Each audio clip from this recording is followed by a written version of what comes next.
नमस्कार. आपल्याकडे चेहऱ्यासाठी हजारो स्किन केअर प्रॉडक्ट्स असतात. केसांसाठी अख्खी हेअर केअर इंडस्ट्री आहे. त्यातले खूप सारे प्रॉडक्ट्स आहेत. स्किनसाठी लोशन्स आहेत, तेलं आहेत. पण रोज आपली अगदी आयुष्यभर सेवा करणाऱ्या पायांसाठी आपण काय करत असतो बरं? बहुतेक वेळा तर काहीच नाही. आणि इथूनच आपला आजचा विषय सुरू होतो. तो खूप महत्त्वाचा आहे. तो म्हणजे पायांची योग्य काळजी घेतली तर फक्त पायांनाच फायदा होत नाही, तर पूर्ण शरीराला, पूर्ण आरोग्याला त्याचा फायदा होतो. आणि हे आयुर्वेद, आधुनिक विज्ञान दोन्हींनी मान्य केलेलं तथ्य आहे. अर्हम आयुर्वेद या आपल्याच युट्यूब चॅनलवर मी डॉक्टर स्मिता बोरा तुम्हा सर्वांचं स्वागत करते. आयुर्वेद म्हणजे फक्त एक जुनं वैद्यकशास्त्र नाहीये, तर आपल्या मातीशी, आपल्या हवामानाशी, आपल्या जेनेटिक्सशी सुसंगत असलेलं भारतीय जीवनशास्त्र आहे. शेकडो वर्ष आपण परकीय खाली राहिलो, त्यामुळे आपला स्वतःच्या शास्त्रावरचा आत्मविश्वास बहुधा कमी झालेला आहे. पण आता मात्र तो परत उभा करण्याची वेळ आहे बरं का. कारण जग कुठल्या तरी इम्पोर्टेड वेलनेस ट्रेंडकडे पाहते. त्यापेक्षा आपल्याकडे हजारो वर्षांपासून तपासून पाहिलेल्या, अनुभवलेल्या अनेक गोष्टी आहेत. त्या जर आपण समजून घेतल्या, विज्ञानाच्या चष्म्यातून त्या तपासून पाहिल्या, तर आपला आणि समाजाचा हेल्थ रेशो आहे किंवा क्वालिटी आहे ती नक्कीच इम्प्रूव्ह होईल. आहार आणि विहार हे आपल्या आयुष्याचे किंवा आरोग्याचे दोन मूलस्तंभ आहेत. आपण आहाराबद्दल बरंच काही ऐकतो आणि त्यानुसार बदल सुद्धा करतो. पण विहारातल्या ज्या लहान लहान सवयी आहेत ना जीवनशैलीतल्या, त्या आपल्याला ऑप्शनल वाटत असतात. जसं नस्य आहे, नेत्रधावन आहे, शिरोभ्यंग आहे. या सगळ्यांवर आपण आधी या चॅनलवर बोललेलोच आहोत. नस्य म्हणजे नाकात औषधी तेल घातलं तर संपूर्ण शिरोभागाचं पोषण होतं. नेत्रधावनमुळे डोळ्यांचं आरोग्य चांगलं राहतं. शिरोभ्यंग याच्यामुळे मेंदू, झोप किंवा ज्ञानेंद्रियांना पोषण मिळतं. आणि या सगळ्यांबरोबरच आज आपण ज्या गोष्टीवर बोलणार आहोत ती म्हणजे पायांची योग्य काळजी. हा दिनचर्येतला किंवा विहारातला एक भाग आहे. आयुर्वेदात सांगितलेलं आहे, शिरः श्रवण पादेषु तम विशेषेण शीलेत अभ्यंगम. म्हणजे अभ्यंग खरं तर रोज करायला हवा, पूर्ण शरीराला करायला हवा आणि वेळ नसेल तर कमीत कमी मस्तक, शिरोभाग, कान आणि पाय या तिन्ही ठिकाणी तेल लावणं रोज आवश्यक आहे. कारण हे तिन्ही जे अवयव आहेत ना ते वातानं पटकन प्रभावित होतात. आपल्या डोक्यात सारखं ओव्हर थिंकिंग चाललेलं असतं. गती असते. कान हे सुद्धा वायूंचं स्थान आहे आणि पायांना सुद्धा दिवसभर गती असते. उभं राहणं, चालणं, सगळा जो ताण आहे, गती आहे तिथे पायांकडे असते आणि तिथे वात वाढतो. म्हणून त्याला स्नेहन म्हणजे स्निग्धतेची गरज सगळ्यात अधिक असते. म्हणून ही जी 3 स्थान आहेत, शिरोभ्यंग, कर्णपूरण आणि पादाभ्यंग, आयुर्वेदानुसार खूप महत्वाचे आहेत. आता पादाभ्यंग म्हणजे नेमकं काय? तर अगदी साध्या भाषेत सांगायचं तर पायाच्या तळव्यांना आणि पूर्ण पायालाच स्निग्ध द्रव्य असतं कुठलंही, तूप म्हणा, घरी बनवलेलं, तिळतेल, बदाम तेल यांनी रोज काही मिनिटं मालिश करणे. ऐकायला अर्थातच हे खूप साधं वाटतं की त्यात काय, त्यांनी काय होणार आहे. पण यामुळे शरीराच्या आत जी प्रक्रिया होते ना ती खूप महत्वाची. तुम्हाला माहित असो किंवा नसो, पायांच्या तळव्यांमध्ये खूप महत्वाचे नर्व एंडिंग्स असतात, रिफ्लेक्स पॉइंट्स असतात. हे जे नर्व एंडिंग्स आहेत ते मेंदूच्या किंवा शरीराच्या भागाशी जोडलेले असतात, जिथे स्पर्श, प्रेशर, तापमान या सगळ्या संवेदना प्रोसेस केल्या जातात. जेव्हा आपण थोडं कोमट तूप किंवा तेल घेऊन तळव्यांवर दाब देऊन मसाज करतो, तेव्हा ही नर्व एंडिंग्स असतात ती मेंदूकडे एक मेसेज पाठवायला लागतात की आता आपण रिलॅक्स होऊ शकतो, शरीर रिलॅक्स होऊ शकतं, कुठलाही धोका नाहीये. त्यामुळे काय होतं, ब्रेनमध्ये आणि एकूण शरीरातल्या सगळ्या पेशींमध्ये हिलिंग सुरू करण्याची प्रोसेस अशा वेळी सुरू होऊ शकते. यालाच मॉडर्न फिजिओलॉजीमध्ये पॅरासिम्पथेटिक नर्वस सिस्टीम ऍक्टिव्हेट करणं असं म्हटलं जातं.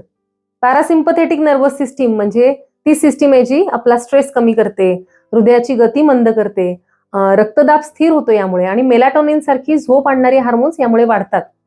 म्हणून पायांना जर आपण तेल, तूप लावून थोडी मालिश केली की डोळे आपोआप जड होतात, मन सुद्धा रिलॅक्स होतं, शांत होतं आणि छान झोप नैसर्गिकपणे लागायला मदत होते. एका इंटरनॅशनल नर्सिंग जर्नलमध्ये 2018 मध्ये प्रसिद्ध झालेल्या एका अभ्यासात असं आढळलंय की नियमित पादाभंग केला तर कॉर्टिसोल म्हणजे तणावाचं जे हार्मोन आहे त्याची पातळी कमी होते आणि झोपेची गुणवत्ता सुधारते. तसंच झोप लागायला जो वेळ लागत असतो ना, स्लीप लेटन्सी, हे सुद्धा सुधारतं. म्हणजे फक्त पादाभ्यंग करण्यासारखी साधी सवय आहे. त्यामुळे अँझायटी आणि झोप हे सध्याचे सगळ्यात मोठे प्रश्न आहे जे अनेकांना आहेत, ते हाताळू शकतो आपण. या पायांच्या आरोग्याचा दुसरा एक महत्वाचा भाग आहे तो म्हणजे रक्ताभिसरण. फिजिओलॉजीमध्ये काफ मसल म्हणजे पोटऱ्यांचे जे स्नायू आहेत त्याला सेकंड हार्ट म्हटलं जातं. कारण खालच्या शरीरातल्या सगळ्या भागातून रक्त हृदयाकडे ढकलण्याचं खूप मोठं काम या सोलियस मसलला करायला लागतं. दिवसभर उभं राहणे, कमी हालचाली, चुकीचे फुटवेअर्स वापरणे, वजन, या सगळ्यामुळे पायाकडे रक्तप्रवाह वाढलेला असतो, सूज असते किंवा कधी जडपणा असतो, पाय दुखतात, क्रॅम्प्स येतात. अशा वेळी तेलानं एक 5-10 मिनिटं मसाज केला तर जे ब्लड सर्क्युलेशन आहे पायातलं ते 40% पर्यंत वाढू शकतं. आणि विशेषतः डायबेटिक रुग्णांमध्ये हे खूप फायदेशीर आहे. जेव्हा ब्लड सर्क्युलेशन चांगलं होतं तेव्हा एनर्जी वाढते, सूज कमी होते, जडपणा कमी होतो आणि काही प्रमाणात हृदयावरचा जो ताण आहे, लोड आहे, तो सुद्धा कमी व्हायला मदत मिळते. आता आयुर्वेदाच्या दृष्टीनं याचे पादाभ्यंगाचे ग्रंथामध्ये फार छान फायदे सांगितलेले आहेत. त्याला म्हटलंय दृष्टी प्रसाद पुष्ट्यायु स्वप्न सुत्वत्व दार्ढ्यकृत. शिवाय जरा आणि श्रमनाशक असं म्हटलंय याला. दृष्टीप्रसाद म्हणजे डोळ्यांना हितकर आहे. पाय हे आपण पाहिलं की वाताचं मुख्य स्थान आहे. पादाभंग केला की शरीरातली उष्णता, शरीरातला वात हे दोन्ही कमी होतात आणि त्याचा प्रत्यक्ष अप्रत्यक्ष फायदा डोळ्यांच्या आरोग्याला नक्की मिळतो. दुसरा त्याचा गुण सांगितलाय पुष्टीकर, म्हणजे शरीर घटकांना पोषण देणारा. वात कमी झाला की झीज कमी होते आणि स्निग्धता असते, त्यामुळे सांधे, स्नायू, अस्थी, मज्जा या सगळ्या धातूंना खूप छान नरिशमेंट मिळतं. तिसरा फायदा आहे स्वप्नकृत, म्हणजे झोप चांगली करणारा. आणि याचा अनुभव आपण सगळ्यांनी घेतलाय की पायाला मालिश केली की खूप छान झोप येते. सुत्वक म्हणजे त्वचा नितळ आणि मऊ करणार आहे. टाचांची किंवा पायाची त्वचा चांगली होतेच, पण एकूणच ब्लड सर्क्युलेशन सुधारल्यामुळे पूर्ण त्वचेला फायदा होतो. जरानाशक म्हणजे एजिंग जी आहे ना प्रोसेस, ती कमी करणार आहे हा पादाभ्यंग, कुठलाही अभ्यंग. आणि श्रमनाशक म्हणजे दिवसभराचा थकवा आहे कमी करणारा.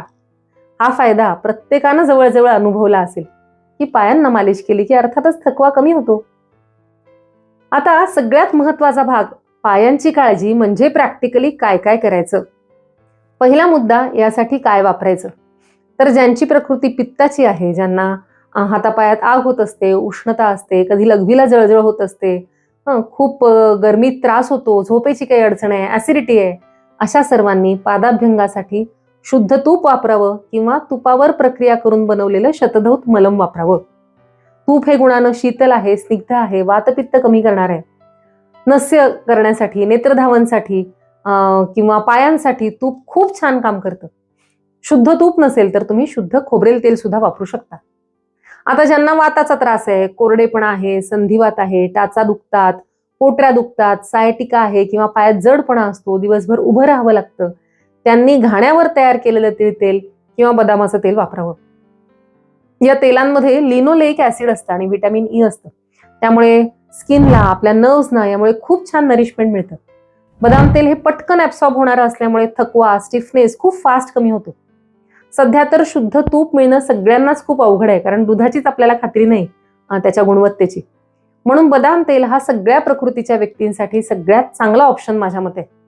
फक्त ते रिफाईंड नसावं, लाकडी घाण्यावर तयार केलेलं, ते सुद्धा गोड चवीच्या चांगल्या प्रतीच्या बदामाचं तेल आपण यासाठी वापरायला हवं, तर त्याचं ऍब्सॉर्प्शन चांगलं होतं. मला वाटतं तुमच्यापैकी हजारो जणांनी आपलं अरहमचं बदाम तेल वापरून यावर फीडबॅक दिलेला आहेच. तुम्ही सुद्धा जर अरहमचं बदाम तेल नस्य करण्यासाठी किंवा या पादाभ्यंगासाठी वापरलं असेल तर कमेंट्समध्ये नक्की लिहा. तुमच्या कमेंट्समुळे आम्हाला तर प्रोत्साहन मिळतंच, पण त्याचबरोबर इतर प्रेक्षकांचा जो आयुर्वेदावरचा विश्वास आहे तो सुद्धा वाढायला मदत होते. आता दुसरा मुद्दा जो आहे की कधी आणि किती वेळ. तर सगळ्यात योग्य वेळ म्हणजे रोज रात्री झोपण्याच्या आधी पादाभ्यंग करावा. तुम्ही मोबाईल स्क्रोल करत बसताना तोच वेळ इथे इन्व्हेस्ट करायचा आहे. सुरुवातीला फक्त 5 मिनिटं एकेका पायासाठी दिली तरी सुद्धा तुम्हाला रिझल्ट अगदी आठवड्याभरात दिसेल ही माझी गॅरंटी आहे. आता तिसरा मुद्दा म्हणजे कसा करायचा पादाभ्यंग.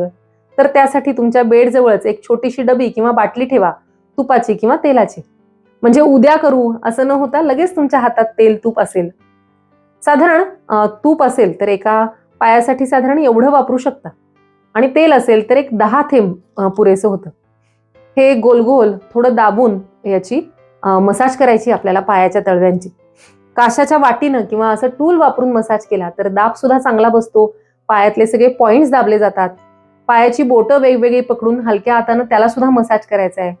सर्क्युलर मोशन मध्ये तुमचे घोटे आहेत, बोटांचे सांधे आहेत, हे चोळून घ्यायचे आणि फक्त तळव्याखालीच नाही तर पायाच्या वरच्या भागावर सुद्धा थोडं तेल लावून छान मसाज करून घ्यायचा. वेळ असेल तर पोटऱ्या, गुडघ्यांना सुद्धा थोडं तेल लावून मसाज करा, कारण दिवसभराचा जो ताण आहे ना तो या जॉईंट्सवरच जास्त येत असतो.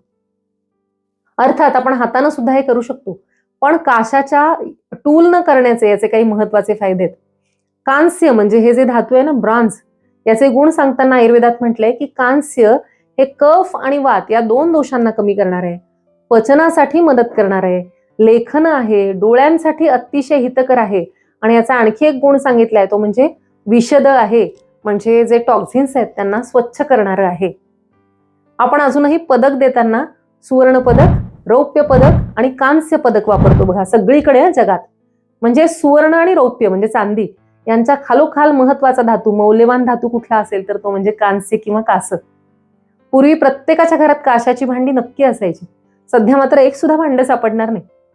पण किमान पायाची काळजी घेण्यासाठी असं एखादं काशापासून तयार केलेलं छोटं टूल प्रत्येकाच्या घरात प्रत्येकासाठी असायला हवं.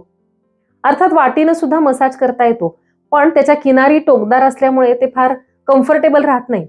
हे टूल आहे ना, हे हातात धरायला खूप कम्फर्टेबल आहे आणि त्यानं प्रेशर पण खूप छान पडतं. अगदी गोलाकार असल्यामुळे टोचतही नाही. आपण आपल्या कॅटलॉगमध्ये अर्हमचं असं टूल सगळ्या प्रेक्षकांसाठी बनवून उपलब्ध केलेलं आहे. त्याला या बाजूला पायाला मसाज करण्यासाठी शुद्ध कांस्य धातूचा असा एक पार्ट जोडलेला आहे आणि दुसऱ्या बाजूनं तुम्ही बोटांच्या मध्ये किंवा चेहऱ्याला सुद्धा रात्री झोपताना या पार्टनं मसाज करू शकता. आता कांस्य जे आहे ना, त्याची शुद्धता, त्याची जाडी याच्यावर या टूलची क्वालिटी ठरते. म्हणून आपण अगदी बेस्ट क्वालिटीचं कासं आणि जाड पत्रा वापरून हे लाकडी टूल तयार करून घेतलेलं आहे आणि हे एकदाच घेतलं की तुम्हाला ते वर्षानुवर्ष उपयोगी पडणार आहे. फक्त कांस्य हा जो धातू आहे ना, तो काचेसारखा नाजूक असतो, त्यामुळे काशाचं भांड जर आपल्या हातातून पडलं तर ते फुटण्याची शक्यता असते. तेवढीच याची काळजी घ्यावी लागते.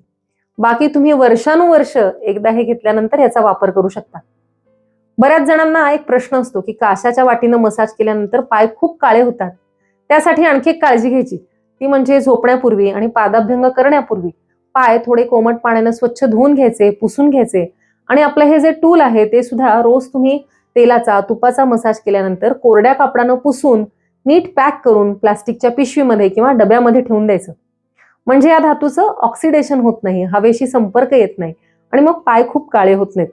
आता चौथा मुद्दा की हे कोणाकोणासाठी विशेष महत्वाचं आहे, तर दिवसभर उभे राहणारे लोक, जसं शिक्षक आहेत, डॉक्टर्स आहेत, सेल्समन आहेत, हॉस्पिटलचा स्टाफ आहे, व्यापारी आहेत किंवा IT फील्डमध्ये दिवसभर बसून काम करणारे लोक आहेत, प्री डायबेटिक आहेत, थायरॉइड पेशंट्स आहेत किंवा सतत ज्यांना स्क्रीनचं काम आहे, डोळ्यांचं काम आहे, ज्यांना रात्री झोप लागत नाही, अँझायटी आहे किंवा खूप वयस्कर लोक आहेत ज्यांच्या सांध्यांचा काही प्रॉब्लेम आहे. प्रत्यक्षात सांगायचं तर ज्यांना चांगली झोप हवी आहे, स्थिर मन हवं आहे, तणावमुक्त अशी छान शांतता हवी आहे, त्या प्रत्येकासाठी आवश्यक आहे. थोडक्यात दिवसाचा जो शेवट आहे ना, तो स्ट्रेसफुल नाही तर पादाभ्यंगासारख्या एका छोट्या रिच्युअलनं करायला हवं. अगदी 5 मिनिटं पुरतात याला. त्यामुळे काय काय होतं तर त्वचेला फायदा होतो, टाचांना होतो, नर्व्हजना होतो, ब्लड सर्क्युलेशनला होतो, पण सगळ्यात जास्त फायदा झोपेसाठी, डोळ्यांसाठी, ब्रेनला होतो. आता आपला दिवस आज संपलेला आहे, आता विश्रांती सुरू करायची असा स्पष्ट सिग्नल ब्रेनला मिळतो आणि इथून खरी हिलिंग प्रोसेस जी आहे ती सुरू होते. अर्थात याबरोबर आपल्या दिनचर्येतल्या इतर सवयी आहेत ना, त्या सुद्धा खूप महत्वाच्या आहेत. विशेषतः ज्यांना खूप उष्णता असते त्यांनी पायांसाठी किंवा एकूणच आरोग्यासाठी काही विशेष काळजी सुद्धा घ्यायला हवी. काही सुपर फूड्स आहेत ते आपल्या आहारात समाविष्ट करायला हवेत, नस्य करायला हवं. आवळ्याचा आता सीझन आहे, आवळा सगळ्यांनी नक्की तुमच्या आहारात समाविष्ट करा. आपण त्याच्यावर व्हिडिओ सुद्धा बनवलेला आहे की आवळा रोज 1 खाल्ला तर डोळ्यांना, आपल्या ब्लड सर्क्युलेशनला किती फायदा होतो. तर असा आवळ्याचा समावेश सुद्धा आपल्या आहारात नक्की करा. बऱ्याच जणांनी या व्हिडिओवर कमेंट्समध्ये विचारलंय की आवळा, बीट, गाजरचा ज्यूस कसा करायचा, तर त्याचा व्हिडिओ जो आहे ना तो आपण हिंदी चॅनलवर पब्लिश करतो आहोत. मराठी आणि हिंदी चॅनलवर वेगवेगळ्या विषयांवर व्हिडिओ असतात, म्हणून माझी अशी विनंती आहे की दोन्ही चॅनल नक्की सबस्क्राईब करा, ज्यामुळे तुम्हाला दररोज वेगवेगळे विषय पाहायला मिळतील. त्याचा अर्थातच तुमच्या दैनंदिन जीवनात तुम्हाला फायदा होतोय आणि हे तुमच्या कमेंट्स मधून कळतच आहे. तुम्हा सगळ्यांचं प्रोत्साहन, कौतुक यासाठी मनपूर्वक धन्यवाद. आजचा संदेश मात्र लक्षात ठेवा. हा संदेश साधा आहे की फक्त सौंदर्यासाठी नाही, फक्त पायांसाठी नाही, तर पूर्ण शरीराच्या आरोग्यासाठी, तणाव आणि झोप कमी सुधारण्यासाठी, डोळ्यांसाठी, सांध्यांसाठी, पायांची काळजी घ्या, म्हणजे आरोग्याला खरा फायदा मिळणार आहे. जर तुम्ही आजपासून किमान 15 दिवस, 20 दिवस हा छोटासा पादाभ्यंगाचा प्रयोग केला तर तुमच्या झोपेमध्ये, थकव्यामध्ये, पायांच्या आरोग्यामध्ये आणि एकूण सकाळची जी एनर्जी असते त्यात तुम्हाला खूप फरक जाणवेल. आणि हा अनुभव आमच्याबरोबर नक्की शेअर करा. आजचा व्हिडिओ कसा वाटला हेही आम्हाला नक्की कळवा. भेटूया पुढच्या व्हिडिओतून. शुभम भवतु. धन्यवाद.